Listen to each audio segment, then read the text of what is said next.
Hi hello friends, ನಮಸ್ಕಾರ ಎಲ್ಲರಿಗೂ. So welcome back. 4:15 ಆಗಿದೆ ಟೈಮು.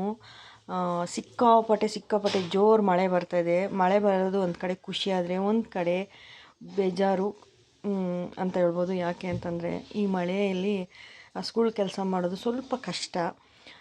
ಯಾಕೆಂದರೆ ಹಾಲು ಕರಿಯಬೇಕು, ಕರೆಂಟ್ ಇರಲ್ಲ, ಸಿಕ್ಕಾಪಟ್ಟೆ ಗಾಳಿ ಬೀಸ್ತಾ ಇದೆ. ನಾನು ಒಣಗಾಕಿರೋ ಬಟ್ಟೆಗಳೆಲ್ಲ ಆರೋಯ್ತು. ಪುನಃ ಇದನ್ನೆಲ್ಲ ನಾಳೆ ಜಾಲ್ಸಾಕಬೇಕು ಎಲ್ಲ.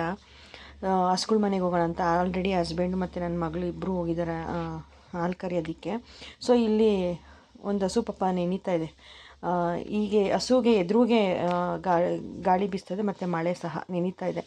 ನನಗೆ ತುಂಬ ಸೆಂಟಿಮೆಂಟು. ಹಸುಗಳಿಗೆ ಹುಷಾರು ತಪ್ಪಬಾರ್ದು, ಈ ಥರ ಮಳೇಲಿ ನೆನೀಬಾರ್ದು. ನನಗೊಂಥರ ಬೇಜಾರಾಗ್ಬಿಡುತ್ತೆ. ಅದರಲ್ಲೂ ಈ ಹಸು ಬಂದ್ಬಿಟ್ಟು ನನಗೆ ತುಂಬ ಮುದ್ದು ಹಸು ಇದು. ನಮ್ಮನೆ ಲಕ್ಷ್ಮಿ ಅಂತಲೇ ಹೇಳ್ಬೋದು. ಸೊ ಆಲ್ರೆಡಿ ಕವನ ಮಿಷಿನ್ ಹಾಕ್ಕೊಂಡಿದ್ದಾಳೆ. ಏನಂದರೆ ನಾನು ಮತ್ತು ನನ್ನ ಹಸ್ಬೆಂಡ್ ಇಬ್ಬರು ಮಾತಾಡ್ಕೊತಿದ್ವಿ.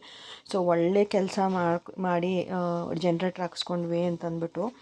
ಮೊದಲಾದರೆ ನಾವೇನು ಮಾಡ್ತಾಯಿದ್ವಿ ಅಂದರೆ, ಈ ಥರ ಕರೆಂಟೆಲ್ಲ ಹೋದಾಗ ಎಲ್ಲರೂ ಮನೇಲಿ ಹಸುಗಳ್ನ ಹಂಚ್ಕೊಂಡ್ಬಿಡ್ತಾಯಿದ್ವಿ. ನೀನು ಎರಡು ಹಸು ಕರಿ, ನಾನು 2 ಹಸು ಕರಿತೀವಿ, ಬೇಗ ಆಗುತ್ತೆ ಅಂತ ಅಂದ್ಬಿಟ್ಟು. ಸೊ ಯಾವಾಗಲೂ ಒಂದೇ ಥರ ಕೆಲಸ ಮಾಡೋದಕ್ಕಾಗೋದಿಲ್ಲ ಅಲ್ಲ. ಏನಂದರೆ ಇದಕ್ಕೆ 1 ಲೀಟ್ರ್ ಪೆಟ್ರೋಲ್ ಹಾಕಿದ್ರೆ ಸಾಕು, 8 ಹಸುದಲ್ಲೂ ನಾವು ಕರಿಬೋದು. ಬಟ್ ನಾನು ಏನು ಮಾಡ್ತೀವಿ ಅಂದರೆ, ನಾನು ಹಸ್ಬೆಂಡು ಕವನ ಮಿಷಿನ್ ಹಾಕ್ಕೊಂಬರ್ತಾಯಿದ್ರೆ ನಾನು ಹಸ್ಬೆಂಡು 2 ಹಸುಗಳು ಅಷ್ಟೇ ಕೈಯಲ್ಲಿ ಕರ್ಕೊಂಬರ್ತೀವಿ. ಬೇಗ ಟೈಮು ಸೇವ್ ಆಗುತ್ತೆ, ಬೇಗ ಹುಲ್ಲಾಕ್ಬೋದು. ಇಲ್ಲ ಸೊಳ್ಳೆಗಳು ಎಲ್ಲ ಜಾಸ್ತಿ ಆಗಿಬಿಡುತ್ತೆ ಅಂದ್ಬಿಟ್ಟು ನಾವು ಈ ಥರ ಪ್ಲ್ಯಾನ್ ಮಾಡ್ಕೊಂಡು ಹಾಲು ಕರ್ಕೊತೀವಿ. ಏನಂದರೆ ನಾನೆಲ್ಲ ತೊಳೆದು ಎಲ್ಲ ಆದಮೇಲೆ ಕರೆಂಟ್ ಹೋಯ್ತು. ಸೊ ಮಳೆ ಗಾಳಿ ಅಂತ ಅಂದಾಗ ಕರೆಂಟ್ ತೆಗ್ದುಬಿಡ್ತಾರೆ. ಸೊ ಸಿಕ್ಕಾಪಟ್ಟೆ ಮಳೆ. ಏನಂದರೆ ಖುಷಿ, ಜನ್ರೇಟ್ರ್ ಹಾಕ್ಸ್ಕೊಂಡಿರೋದಕ್ಕೆ ಬೇಗ ಹಾಲು ಕರಿಬೋದು ಅನ್ನೋದು ಒಂದು ಸಂತೋಷ ಅಷ್ಟೇ.